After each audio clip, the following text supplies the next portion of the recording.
사이언스풀. 잘 사는 집 자식이 공부 잘한다. 남북의 씁쓸한 공통점. 스브스 프리미엄에 실린 SBS 안정식 북한 전문 기자의 취재 파일입니다.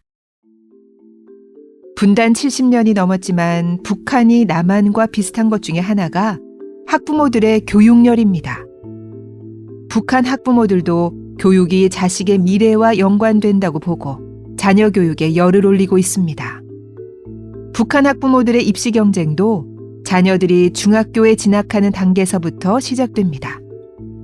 북한의 영재교육기관이라는 제1중학교에 보내기 위해서입니다.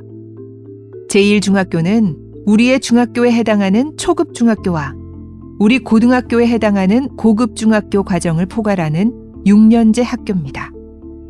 학부모들이 아이들을 제1중학교에 보내려는 이유는 김일성 종합대학 같은 명문대 입학도 중요하지만 제1중학교에 입학하면 대부분 대학에 진학하게 되기 때문입니다.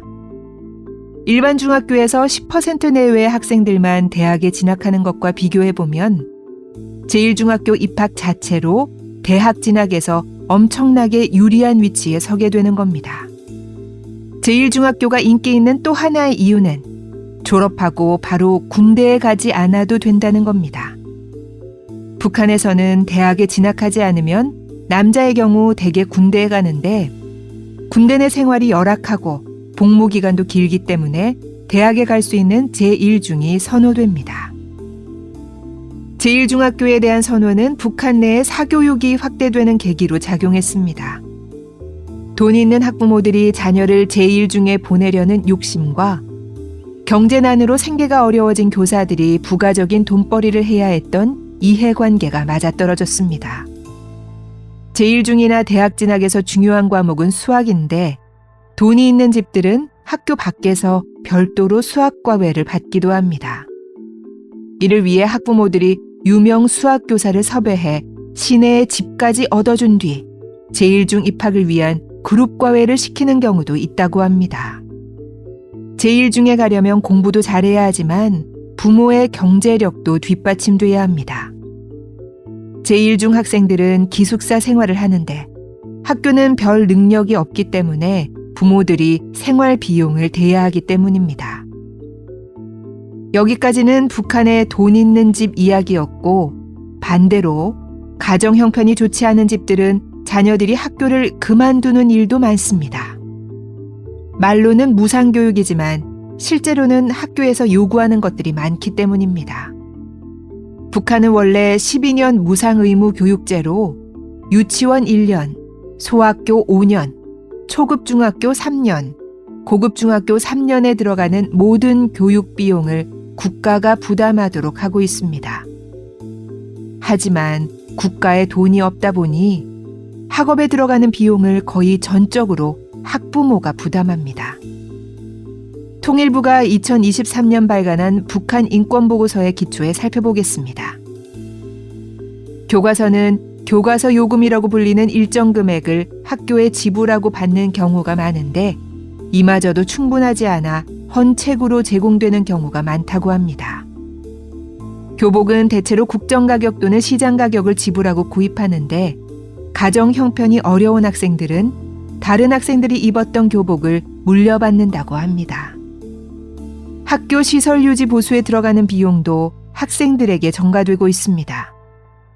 교장실 꾸리기, 교실 꾸리기 등의 명목으로 담임교사가 학생들에게 현물이나 현금을 요구하고 겨울철에는 난방비 명목으로 매년 돈을 거두었다고 합니다. 학교에 도색 작업을 해야 한다고 학생 한 사람당 석회가루 500g씩을 내거나 일정 금액을 내라고 한 경우도 있었습니다. 꼬마 계획이라는 이름으로 각종 상납 과제가 학생들에게 부과되기도 합니다. 학생 한 명당 매년 토끼 가죽 2-3장을 학교에 내라고 하는가 하면 파철이나 파 비닐 등을 제출하라는 꼬마 계획도 있었다고 합니다. 이렇게 내라는 것이 많다 보니 최근에는 학부모들에게 아예 매달 일정 금액씩 돈을 내라는 요구까지 이어지고 있다고 합니다. 학교에서 내라는 돈이나 물품을 제대로 내지 못할 경우 망신을 당하기도 합니다. 교사가 학생을 동급생들 앞에서 망신을 주거나 집으로 돌려보내는 경우도 있고, 어떤 교사는 학교에서 요구한 돈을 낼 때까지 매일 반 친구들 앞에서 학생 이름을 불러 일어서게 한 뒤 언제까지 돈을 낼 거냐고 다그친 경우도 있었다고 합니다. 결국 경제적 부담으로 학교를 그만두는 학생들이 늘고 있지만 북한 당국이나 학교는 별다른 조치를 취하지 않고 있습니다.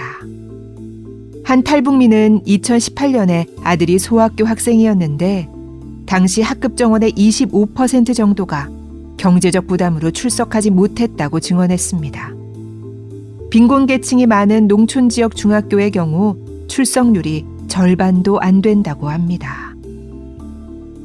북한이라는 나라가 제대로 돌아가지 않으면서 국가가 내세운 무상교육제는 흐지부지 되고 빈부격차에 따른 교육 불평등은 더욱 심화되고 있습니다.